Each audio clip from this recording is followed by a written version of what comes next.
Everyone gather around the campfire. Today I'm going to share the story about how I killed my first deer. In today's story, we're going to talk about the steps leading up to me shooting my first deer and how I fell in love with hunting in the first place. So today we're going to start from the beginning. So my interest from hunting came from a YouTuber named Kendall Gray. You've probably stumbled upon one of his videos in your lifetime. Here's what he looks like. Go subscribe to him. He's awesome. So, I watched him non-stop all day long, sometimes forgetting to go to the bathroom. I was locked into his videos. So, he inspired me, and now it's my favorite hobby to do. So, during that, season of me watching Kendall Gray all the time, that was in the summertime of 23, so that would be 3 years ago almost now. So, at church, I heard about a men's group, and it was an outdoors group that lined up with our morals great. Everything's good. So, I begged my dad for us to go. So he ended up talking to the leader. His name's Tony. Keep that in mind because he will show up more times than my name will be. No, I'm just kidding, but he will show up a lot. So Tony told my dad about 2 upcoming shooting events at the group, one with guns and one with bows and crossbows. Tony also said that I'm not old enough to hear the conversations they have after the fun time kind of thing, because they talk about sensitive topics for children. So we went to the shooting days. I fell in love with shooting guns on the first week. I shot so many guns for the first time. I was really living. It was great. Fast forward to the second week, where I picked up the crossbow and shot it and hit it perfectly where Tony told me to. It was awesome. I loved it. So my first shot ever with a crossbow, just figured out it existed 10 minutes ago, and then I hit it dead center where I wanted it to, okay? So it was awesome. Just wonderful experiences. So my dad kept going and talking to the guys. I unfortunately couldn't go because I was not old enough yet. I still am not old enough, I can say that, but I still like to do the events. So, me, my mom, and my siblings went out for dinner one night while my dad was there, and when we went back to pick him up, he called me out of the car, to the side of him, and I was like, alright, something's definitely up. So, there was a bunch of cameras also, that also flew, the sensors, up here when they should be down here. So I just knew something was up. Someone walks over with a box that says Barnett on it. If you know anything about hunting, you know that's a crossbow brand. I didn't know it. So I wasn't sure what it was. So I asked, what is this? And Tony goes, somebody donated you a crossbow. And I was like, wait, what? Why would they do that? So I was in pure shock, obviously. I didn't know who I was supposed to thank, so I just said thank you in general. I do have a clip, so here's the clip. Hey, so you were here shooting, and it got on somebody's heart that was in and out of here in the last couple of weeks, and they thought that it would be a great idea to go ahead and get you this right here. It's a brand new Barnett crossbow. It's the whitetail edition, so somebody, look at that, whitetail too. So that's brand new, man. Now you're ready to roll, huh?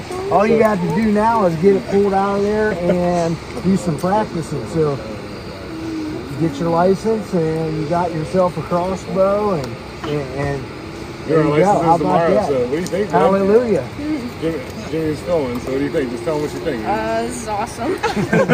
Good word for it. God bless you. For it. The whole thing about this situation is it's about getting kids in the outdoors, realizing what God gives us, all these different things that He creates, and it's a lot better to do that rather than sit behind a computer all day. Or After that, I just knew I was going to love hunting. So it was a great video. I almost started crying. I'm not kidding. But a few weeks later, we go to a guy named Jimmy's house. He also goes to the group to sight in the crossbow. I was interested, my bad. So I asked to pull back the, to cock it. It's pretty awkward the way you have to do it. You have to be really strong, kind of. Welcome back to the Proving Grounds. Today I'm going to show you how to cock a crossbow. A lot of people buy them, don't know how to do this. This is where you could either really damage the bow or hurt yourself. There's a notch on the back, right here. Don't put it on the back of the rail or in between the optics and the rail or around the optics. Place it in that groove right there. Now you got a hook here and here. You want them both going the same way, whether over or under. Put it here over the string, back up, and it's over the rail. Put your foot firmly in the top, pull straight back until you hear the click. Let go slowly, make sure it's locked, and you're cocked. Now make sure it's on safe. Do not dry fire a crossbow. You will have a problem. To get it decocked, you either have to fire it or put a decocker in it. It's more of like technique, but I was not strong enough. So Jimmy told me, sure, you could do it. So I got like super close, and I thought I heard a click in the crossbow, which indicates that you're done and you can let go a little bit. I didn't know that I should let go slowly, and I just let it go, but it wasn't back fully. And the helpers, this is what they look like, flung back at like super fast speeds, which is not good. So what I was trying to say is that the dial of the scope got ripped off by the helpers that I was using. So I was speaking gibberish there. So I broke the crossbow pretty much. I was like sad and like heartbroken because I was like, are you kidding me? I just broke this and somebody bought it for me. So like I just wasted somebody's money. But I didn't realize that I could just buy a new scope for like $50. So we go into the garage, and then they ordered the new scope. And then a few days later, the scope came in and we fixed up the crossbow. I obviously did not try to pull it back again, but I was pretty accurate with the bow after we resighted it in. So fast forward to the fall. That was still in the summertime. So in the fall, the fall comes and I get to go out in the woods hunting for the first time. We sat for a while. I was getting kind of cold, like not super cold, but decently cold. And Tony goes, deer, get ready. And I was so excited. Like, I was like this, just shaking out of my boots. There was a doe that comes flying down a little like hill kind of thing. She was going pretty fast, like she was not walking. And then straight ahead of us, like probably like 50 yards or so, we see this little buck that walks up the hill going the complete wrong way. So she goes down this way, and he's just walking up this hill this way. But 50 yards is obviously not the ideal shot for a beginner, especially with a crossbow. Like, if that was a gun, I probably could have shot it, but it was not a gun. So I could not sleep the night after because, like, it was the first time I've ever been out and I could have shot something and already, like, fed some deer to my family. It would have been awesome. So the next few times I went out, I saw nothing at all other than the average 100 squirrels that you see every time you're hunting that you don't want to see. So yeah, that was fun. After getting skunked like 3 or 4 times, we go back out in the box blind, like in a picture right here, and we sat about 20 minutes from last light. 2 does walk 15 yards in front of us. So if you don't know how 15 yards is, it's not very far, especially when you're in an elevated blind. It looks like you're basically standing on top of them. But it was pretty exhilarating. I was ready. My sight was on one of the doe, the bigger one that I thought was the bigger one, and I go to push the safety off on the fire, and it would not push forward. And I was like, oh crap, what's wrong? Tony was like, here, give me the crossbow. He tried to cock it up a little bit more, but the actual reason was that the bolt was not far back enough, and when the crossbow doesn't think there's one in it, it's like anti-dry fire technology. So that ruined my chance at getting a deer for like my 4th time out or whatever. So I was obviously annoyed. The deer actually like snorted at us because it knew we were there. So if you don't know what a deer like snorting sound is, here's what it sounds like.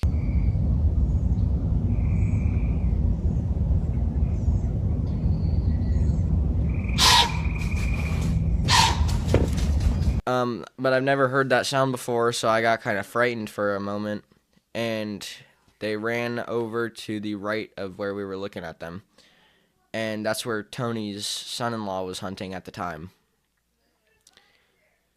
So he gets a text message from his son-in-law. He shot a deer.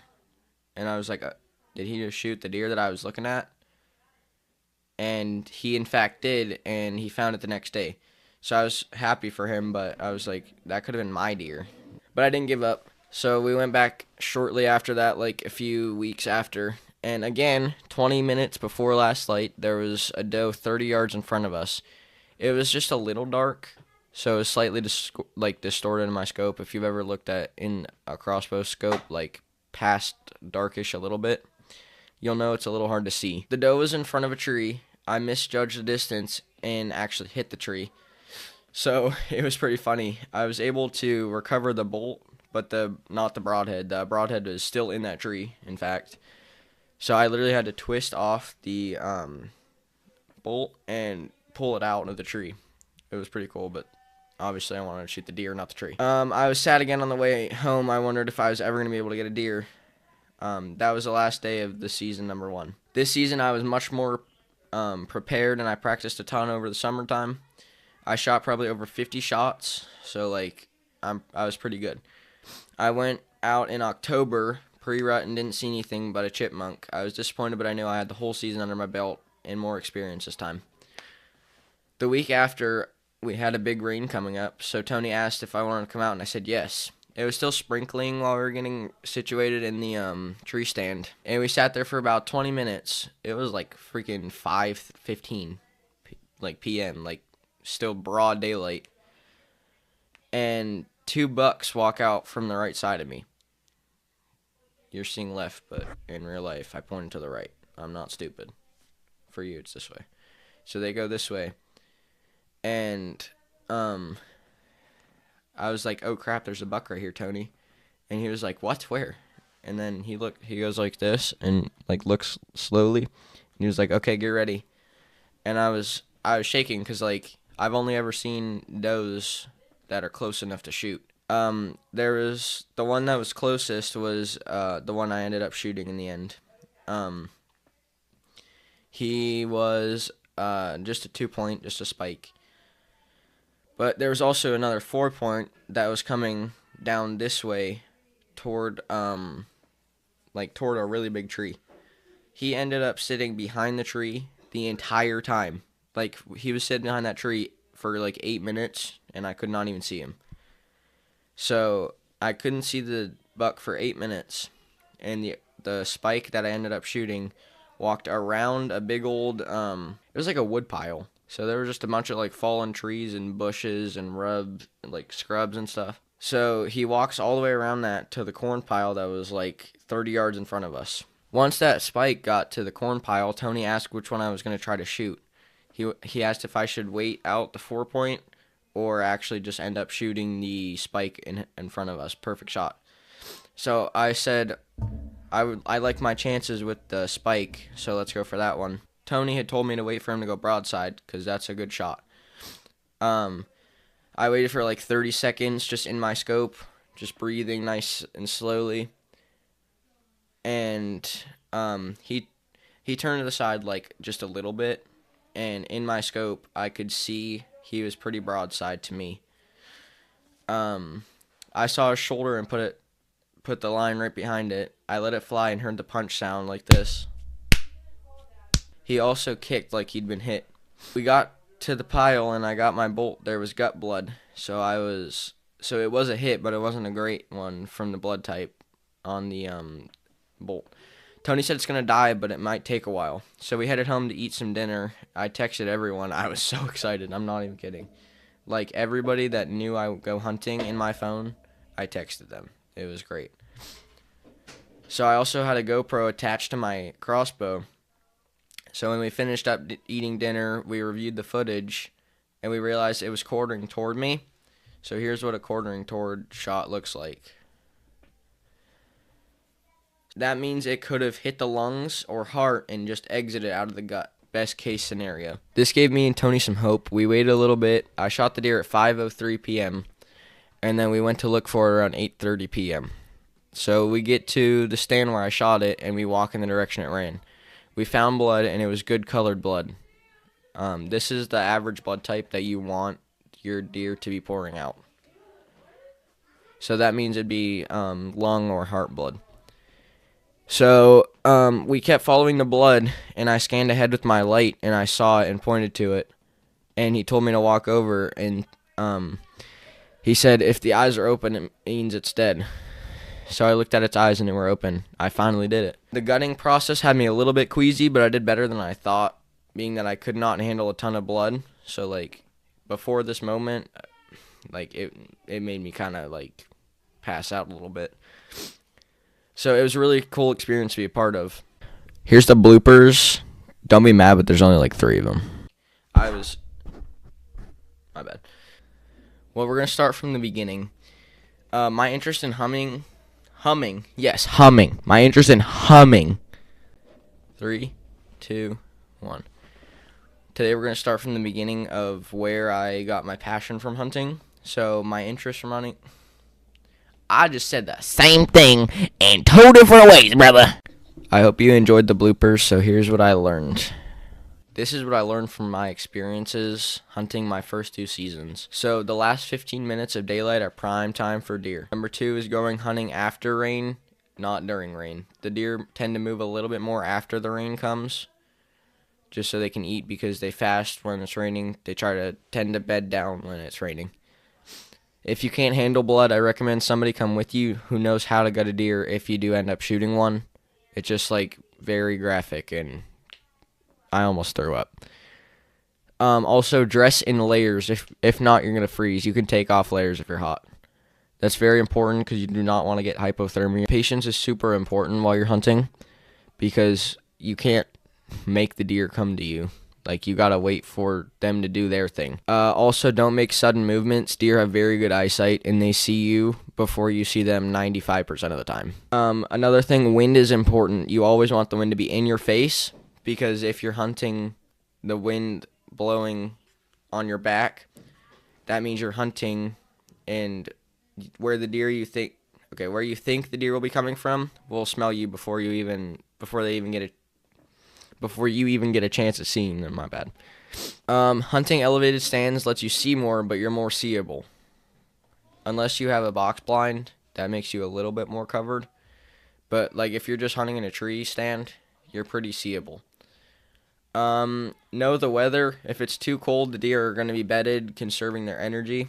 But if it's too hot and you kill a deer, then it may like ruin the meat pretty quickly. Also, if you're using a newer crossbow, make sure the bolt is in all the way. That happened to me, obviously, in the story that you just heard. I had a great chance at shooting a deer, and I messed it up because of that. Make sure your broadheads are the same weight as the field point you practiced with.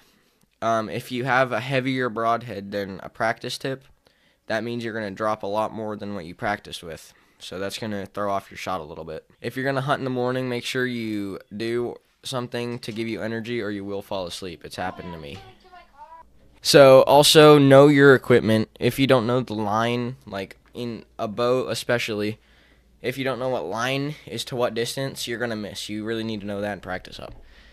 Get equipment worth your money. It's not cheap, but it will be worth it if you buy the expensive equipment over the cheap equipment. One of the biggest safety rules while hunting is always make sure you know what your target is and what is behind it. Because there could, you just never know. Somebody could get really hurt if you just don't know what you're shooting at. So these are some of the things you need to start. You're going to need a bow, a rangefinder, some warm clothes, and obviously land to hunt. You can hunt on the ground. Also comment down below if you have any questions about hunting that you think I could be of help for. I'd be glad to answer any of your questions. Well, thank you for watching till the end of the video. Make sure you hit like and subscribe. And turn on that bell so you get notifications when I post a new video.